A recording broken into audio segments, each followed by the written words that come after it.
sobre a questão da física das emoções. A abordagem que vamos fazer aqui é não no sentido usual da palavra emoção, mas como um instrumento, como uma forma de construir a nossa personalidade, a nossa visão do mundo e até mesmo o nosso destino. O que basicamente as emoções fazem é, de certa forma, nos motivar.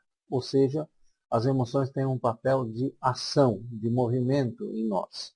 Essa forma de movimento está ligada ao fato de que o nosso cérebro processa bilhões de informações, todavia, a gente só seleciona uma parte dessas informações. E a questão é,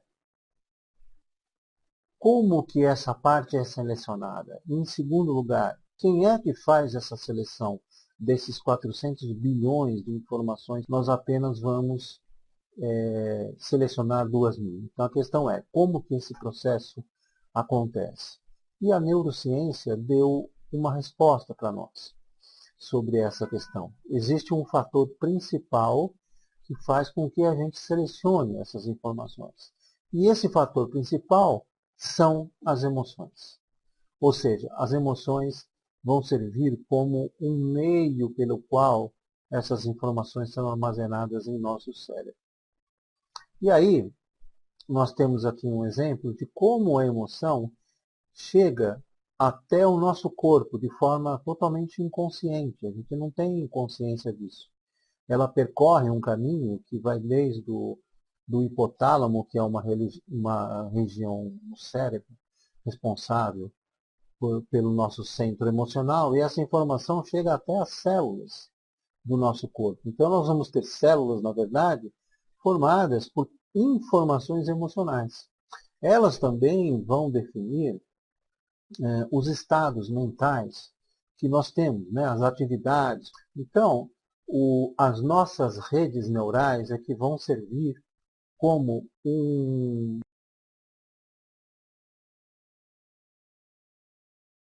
uma visão, né, uma visão de informações que nós vamos criando ao longo do tempo.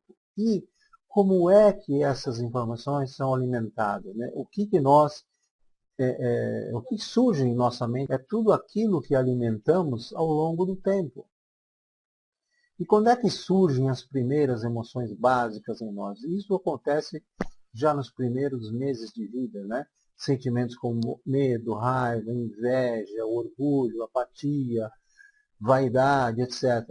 Aqui tem um esquema dessa formação que funciona da seguinte forma. Nós temos a essência, né, que trazemos nesse mundo, quando viemos para esse mundo físico, e essa essência, até a nossa infância, está ligada ao que se chama de ideia sagrada, né? Que é, na verdade, um estado superior de consciência. Com o passar do tempo, todavia, o que vai acontecer? Nós vamos perdendo essa consciência da essência, ao mesmo tempo em que vamos desenvolvendo nossa personalidade. E daí acontecem duas coisas. Com essa perda, nós vamos desenvolvendo uma ideia ou uma fixação mental para ocultar a nossa vulnerabilidade ou a nossa fraqueza principal. Ao mesmo tempo, além de uma fixação ou uma ideia mental, a gente vai desenvolver um vício emocional, que é um traço emocional principal que nós vamos ter, que vai compensar aquela perda de um determinado aspecto que tivemos em relação à nossa essência.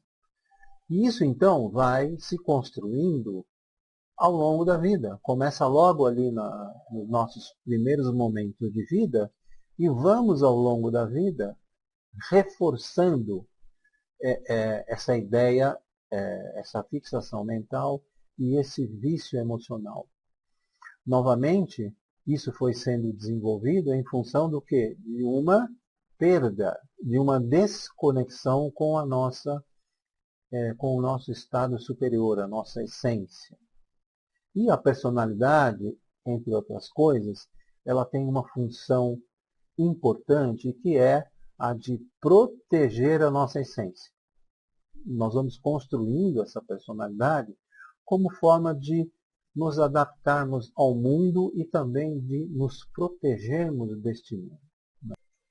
Aqui tem um esquema que mostra como acontece esse desenvolvimento. Em primeiro lugar, então, como vimos, nós temos as emoções.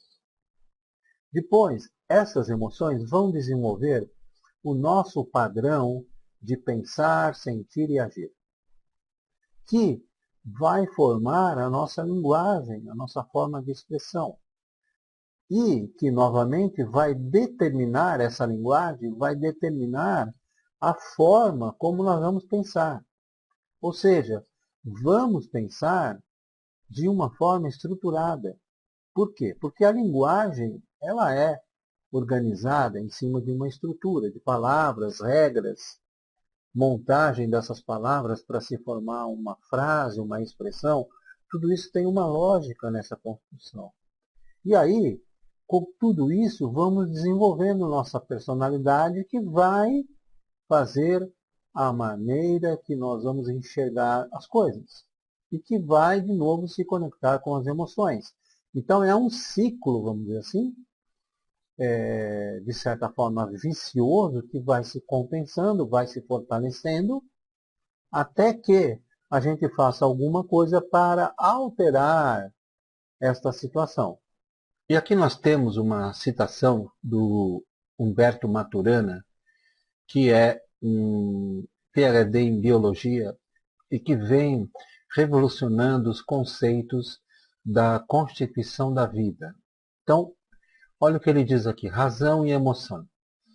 O fundamento da razão não se encontra nela mesma, mas sim na emoção. Elas, as emoções, não definem a coerência operacional da racionalidade.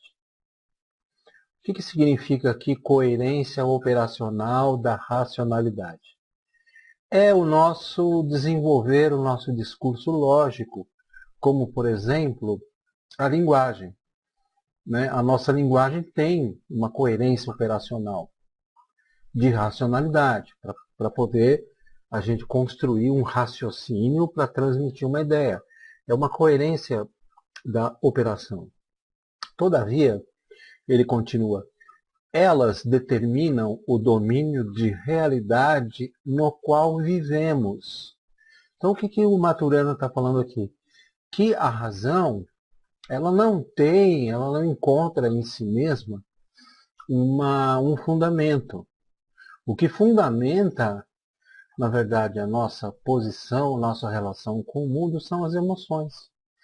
Ela que determina o domínio na realidade no qual vivemos. Esse domínio que é das emoções. A razão, ela só serve, vamos dizer assim, para manter essa coerência operacional. Todavia, a razão, ela vai somente nos mover por meio das emoções. Então, o que isso quer dizer? Que a base da nossa personalidade, da formação, do que vivemos de fato, são as emoções. Né? E também aí, então, nós temos uma construção que eu usei como uma metáfora de uma construção da nossa personalidade, cuja base está aqui no castelo, são as emoções, que sustenta tudo. Né? Num patamar acima, nós temos padrões de percepção, representados aqui por essas janelinhas, né, que são as nossas visões de mundo. Acima desse padrão de percepção, a gente vai desenvolver a nossa linguagem. O que Maturana falou de coerência operacional da racionalidade. Então, de novo, tem as janelinhas, né, porque a nossa linguagem ela forma também uma maneira de pensar, uma visão. Note o seguinte, né? Este castelo é um castelo de areia, é uma estrutura muito frágil, assim como é a nossa personalidade. E nós, em realidade, nos identificamos muito com a nossa personalidade, mas nós não somos esta personalidade. Nós somos alguém que tem uma personalidade, mas não somos esta personalidade. Então, o que se quer dizer aqui é que essas emoções, elas constituem vários tipos de personalidade. Como nós vimos desde a nossa primeira aula, nós possuímos 3 centros de inteligência, que são o instintivo, o emocional e o mental. O que cabe aqui destacar nessa segunda aula é que, embora tenhamos esses 3 centros de inteligência distintos, as emoções são a base de cada um deles.